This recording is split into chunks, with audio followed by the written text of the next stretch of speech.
তৃণমূলের অ্যাকাউন্ট বিতর্কে নয়া মোড়। অরূপের পরেই তৃণমূলের অ্যাকাউন্ট ফ্রিজ করার দাবি জানিয়ে বিধাননগর সাইবার ক্রাইম থানায় অভিযোগ দায়ের করেছেন ঋতব্রতপন্থী 10 জন তৃণমূল বিধায়ক। অবিলম্বে তদন্তের আর্জি জানিয়েছেন তারা।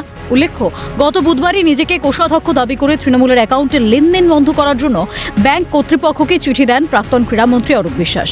দুদিন ঘুরতে না ঘুরতেই থানার দ্বারস্থ হয়ে ওই 3 অ্যাকাউন্টের লেনদেন সন্দেহজনক বলে উল্লেখ করেন অভিযোগকারীরা। বেআইনি টাকা ঢুকতে পারে বলে আশঙ্কা প্রকাশ করে টাকার উৎস ও লেনদেন খতিয়ে দেখার আবেদন জানানো হয়েছে। আমাদের বিধায়করা, একাধিক বিধায়ক, তারা, আমি গতকালও সাংবাদিকদের সম্মেলনে যখন এখানে এসেছিলাম বলেছিলাম যে কারণ আমাদের মনে হয় যে অ্যাকাউন্টে যে টাকা, এটা যে কাটমানির টাকা নয়, এটা যে ডাকাতির টাকা নয়, এক্সটর্শনের টাকা নয়, নানান ধরনের দুর্নীতির টাকা নয়, এটা প্রমাণ করা আমাদের পক্ষে সম্ভব নয়। এবং এই যে টাকা, ধরুন এই যে চার্টার্ড ফ্লাইট, তাহলে এই টাকা থেকেই খরচ হচ্ছে। তো স্বাভাবিকভাবে আমরা আমাদের বিধায়করা তারা বিধাননগরে সেখানে আমরা অভিযোগ দায়ের করেছি যে অবিলম্বে এই যে এগুলো তদন্ত করা হোক, তদন্ত করে দেখা হোক যে কোথা থেকে টাকাগুলো এসেছে, টাকাগুলো কোথা থেকে ঢুকেছে। এবং এটা তদন্তের আওতায় না এলে গোটাটা বুঝতে পারা যাবে না। সেই কারণে আমাদের একাধিক বিধায়ক তারা লিখিত এফআইআর দায়ের করেছেন। তদন্ত হোক, অবশ্যই তদন্ত, আমরা তো আর তদন্ত করে দেখতে পারবো না। এবং এই অ্যাকাউন্টগুলোর ট্রানজাকশনও যাতে বন্ধ থাকে।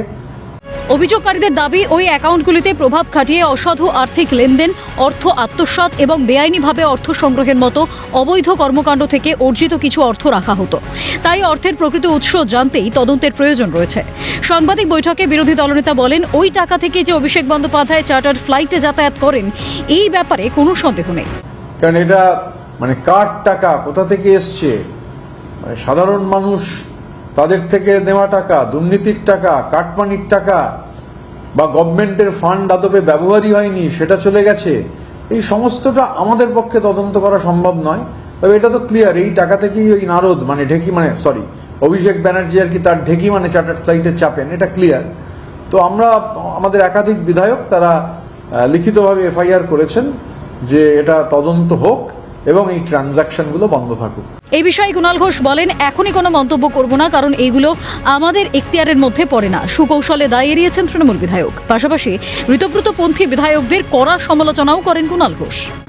এ বিষয়ে এখনই কোনো মন্তব্য করব না, কারণ তৃণমূলের ফান্ড বলুন, ব্যাংক অপারেশন বলুন, তহবিল বলুন, এগুলোর সঙ্গে আমাদের যারা এই বিষয়টা আমরা উত্তর দেওয়ার জায়গায় নেই, তার কারণ যেগুলো আমরা জানি না, আমাদের এখতিয়ারে ছিল না।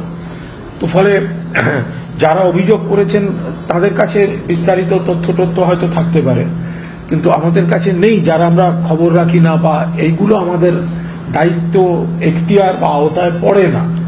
তো তার উপর দাঁড়িয়ে কোনো মন্তব্য করতে পারবো না। যদি কেউ কোনো চিঠি দিয়ে থাকেন, তাদের কাছে কোনো তথ্য থাকলে, তারা চিঠি দিয়েছেন কি দেননি সম্পূর্ণ তাদের ব্যাপার, তারা বেটার বলতে পারবেন। তবে দলের বিধায়ক যদি তাদের মনে হয় এই ধরনের কোনো খারাপ কাজ ঘটেছে, যে তাদের কাছে তো যদি তথ্য এসে থাকে, নিশ্চয়ই এসেছে, নইলে তাহলে সেই তথ্য ঠিক না ভুল।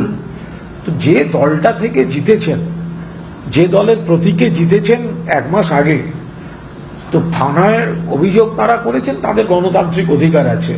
কিন্তু তার আগে, থানার অভিযোগ তো যখনই ইচ্ছা করা যায়, তার আগে একবার দলনেত্রীর কাছে গোটা বিষয়টা জানিয়ে, বা তারা যে কোনো বিষয়ে আপত্তি করতে চান, তো সেটা যদি দলনেত্রীকে একবার বলতেন, তাহলে বোধহয় এইরকম একটা মনে হতো না যে তাড়াহুড়ো করে একদম অন্য শিবিরে গিয়ে সই করে থানায় জমা দেওয়াটাই যেন অগ্রাধিকার।